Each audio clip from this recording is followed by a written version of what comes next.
and gates are particularly popular among high gain players. So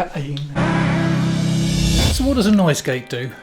Well, when the signal from the guitar reaches a certain low volume level predetermined by the threshold knob, the sound will cut off really quickly, useful for high gain tones where there's a lot of extra noise due to the gain signal. So when you stop playing, assuming that you have the threshold set correctly, you won't hear any noise or hum from the amp, even though you're running it through a distortion pedal or using noisy pickups. Probably easier to show you. Okay, so let's do that then.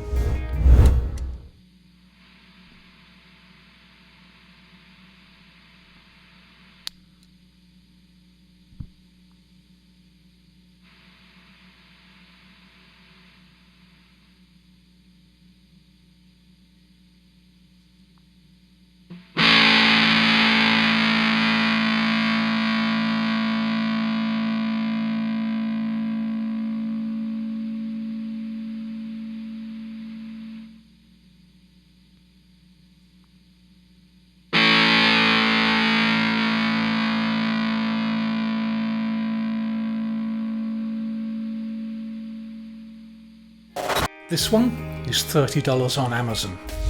This is the Rowin noise gate. Gates are particularly popular among high gain players and modern metal, etc. These guys tend to combine loud, distorted sounds with lots of space. One knob, one switch, nice and simple.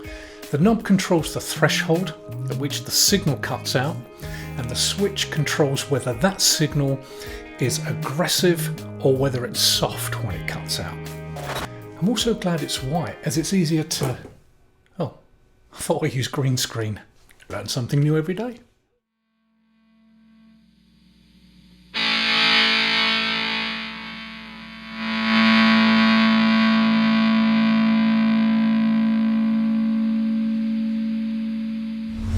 So where does this go on the pedal board?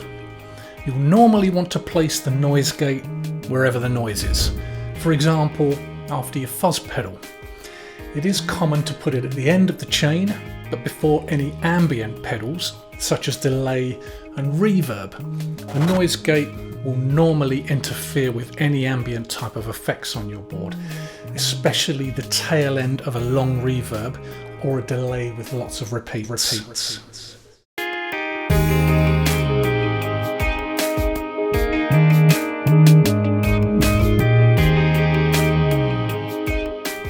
Something to note is that you won't always get rid of the hum and noise from your rig, but you can take steps to minimise it. For example, keep the patch cables that carry the guitar signal away from the power cables. This will reduce 50 or 60 cycle hum. Also use decent patch cables and a decent power supply. The cheap daisy chain ones that you can get may just be contributing to noise in your rig. Well, I hope it helped you out. See you soon. Stay healthy and well. Bye for now.